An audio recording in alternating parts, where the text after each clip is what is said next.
right, I'm in my garage and I want to show you a cool technique on how to decorate a table. I got this little table off of Facebook Marketplace. I think it was like $10 or something like that. Somebody just wanted to get rid of it.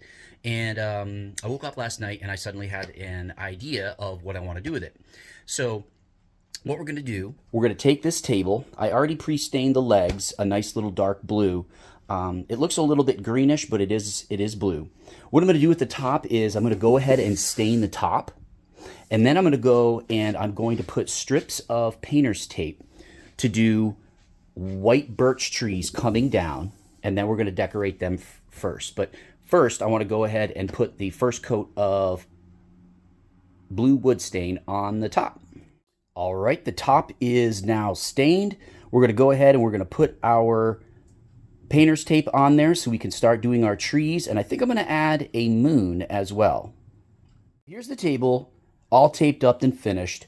Not sure you guys can pick this up. Yeah, I think you can. There is a moon in the background just to add a little bit more, I don't know, a little bit more detail. So what I'm going to do is I'm going to go through and I'm just going to paint with acrylic paint all the way down the inside of these strips. Now what you don't want to do, and I know this is kind of annoying, but you don't want to put really straight lines. See, this straight line here, there's not going to be a tree here. The tree's going to be right here.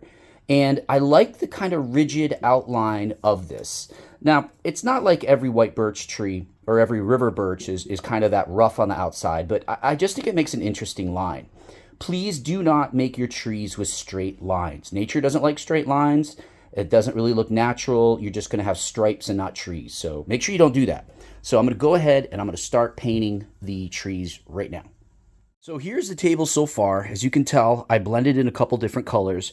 I tried to get a little bit of the shadow on the back side of the tree and kind of wipe it forward, at least to where the moon is. So with these trees, since they're on this side of the moon, I tried to get the shadow on that side, whereas these trees, I got the shadow on that side because that's where they are in relationship to the moon. So now what I'm going to do is I'm going to go back and I'm going to put in some smaller details on the trees to make them look a little bit more birch tree.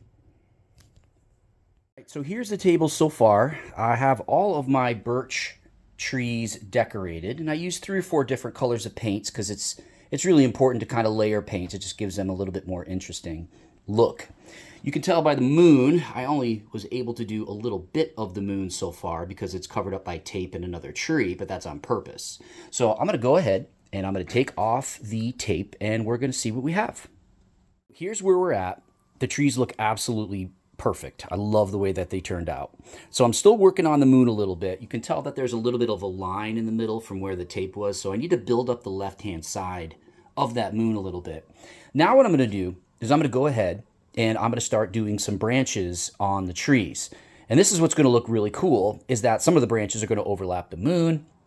And it's going to start looking a little bit more forest-like. I may even put some small trees at the bottom. I haven't really figured it out yet, but so far so good. All right, everybody, here it is. Check it out. White birch tree, some nice black branches against the moon. Always put a little branch over the moon, gives it a little bit of depth. Now I'm going to put some polyurethane on this, a nice little clear coat, and it's ready to go.